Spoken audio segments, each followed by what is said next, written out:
the domain. So more on domain. Previously, on Math 242, domain had two major issues to watch for. They were, number one, no division by zero. Number two, it was no even roots of a negative quantity. And now there's a new one, 3. And this comes from the graph of the logarithmic function. If we look back up here, in both cases, whether it was a small value of b or a relatively large value of b, in both of these curves, the domain had to be strictly positive. So the input of a logarithm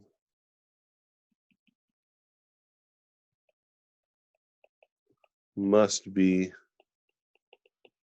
positive. So let's go back here and take a look at these 3 in notation.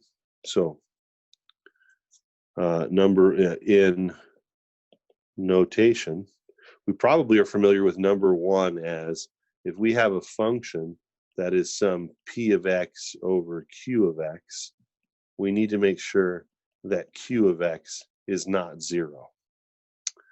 Number 2, if the function we're looking at is the nth root of some other function g of x,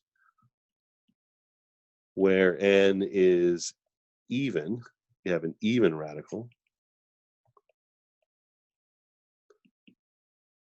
then we have g of x must be greater than or equal to 0. And now, for 3, if f of x is equal to whatever log base b, natural log base 10, any base, of some inner function g of x, then it must be that g of x is strictly positive. So this is our new domain rule. So let's take a look at some examples of that.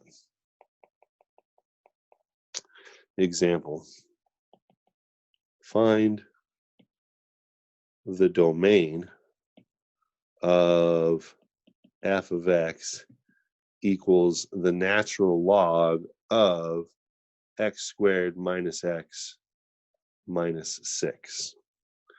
So this is naturally going to be solving inequalities. So this is going to be very similar to the things that we looked at in chapter 4. In this particular case, this is the inside of my logarithm. It does not matter what the base is for a natural log function.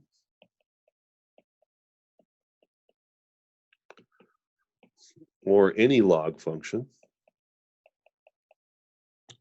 for that matter.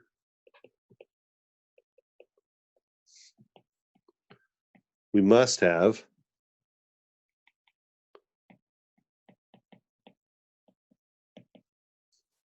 the input here, x squared minus x minus 6, be positive. So x squared minus x minus 6 has to be greater than 0. So this is a polynomial inequality, in this case quadratic. We have to factor it. This is x minus 3 times x plus 2 is greater than 0. And then what we need is a sign chart. Here's negative infinity. Here's positive infinity. And so we're going to make a sign chart. The zeros are -2 and 3. That breaks up our number line into the intervals negative infinity to -2, -2 up to 3, and 3 to infinity. And if we want to do this very quickly, we might note that this is quadratic, which is degree 2 and has a positive leading coefficient. So this parabola passes through its zeros, -2 and 3, and opens upward. And because we want this to be strictly greater than 0, we really only want the regions where this is positive. Since it's not equal to 0, we do not want to include the zeros themselves, and we do not want this region where it's negative. And so, visually, using a little bit of logic and the fact that we know how parabolas behave, we get that the domain is negative infinity to -2, not including -2, union 3 to infinity. And that's our result. And I'm really liking this highlighter color. I think it's because of Simpsons or something like that. But anyway, that's the domain of our logarithmic function. They can get quite a bit more complicated. Let's look at one more of those. Example. Find the domain of f of x equals, let's grab a nasty one here. Let's see. What do we got? Oh, any one of these look crazy?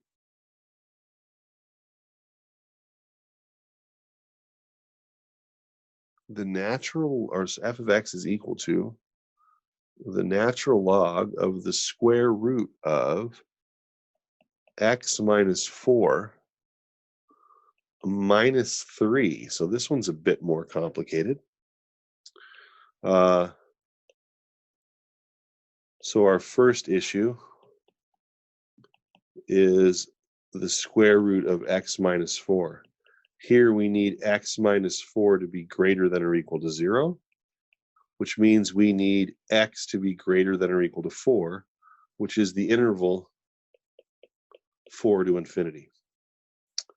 The second issue is the square root of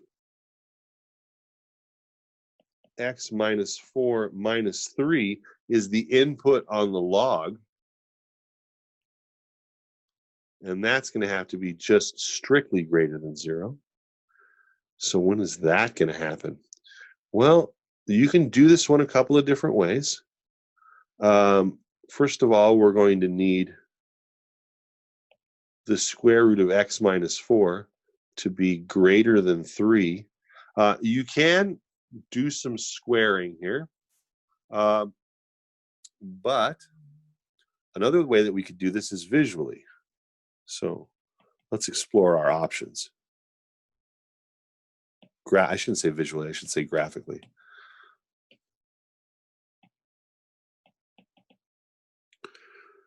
I'm not going to graph the whole thing here. I just want to graph the part that's relative to this domain. So let's focus on this piece right here, the square root of x minus 4. That's the square root of x shifted 4 units to the right. So 1, 2, 3, 4 looks like this guy. That's the square root of x minus 4. Y equals 3.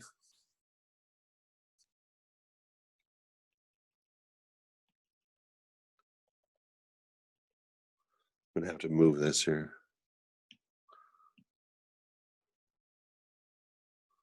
Let's just move this all to the next page.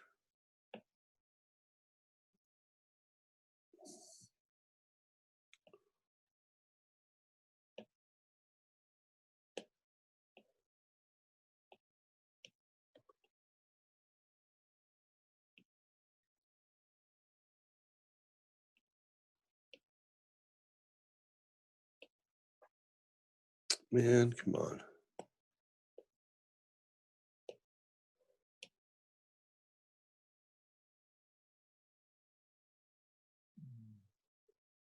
It's a terrible graph. It's probably not perfect, but it's just for visual reference. So this is y equals 3. This is y equals the square root of x minus 4. And we're interested strictly in where the square root function is greater than 3. And so that's going to actually happen in this region here. So the question, I guess, is what interval of x are we looking for? Well, we don't want to use the point where they're equal, but we do want to use all the values to the right of where they're equal. This is our domain here. And so the question is, where does the square root of x minus 4 actually equal 3? Well, the square root of x minus 4 will equal 3 when x minus 4 is equal to 9 by squaring both sides. And then if we add 4, we get x is equal to 13. So this is x equals 13. So we want to have the interval 13 to infinity. Now, so from issue number 1, we have to use values that are greater than or equal to 4. From issue number 2, we need values that are greater than 13. And so what we want is their intersection.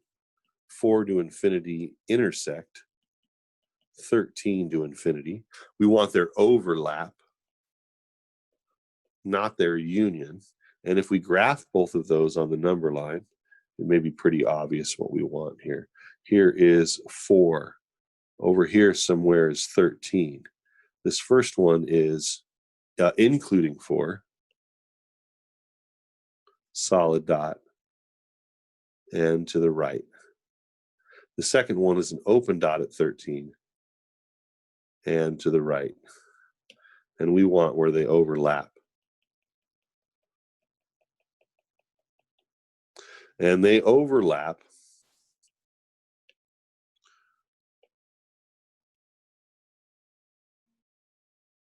from 13 to infinity. Not including 13, because they don't both include 13. So the domain here, so the domain of f of x equal to the natural log of the square root of x minus 4 minus 3 is 13, not including 13, up to infinity.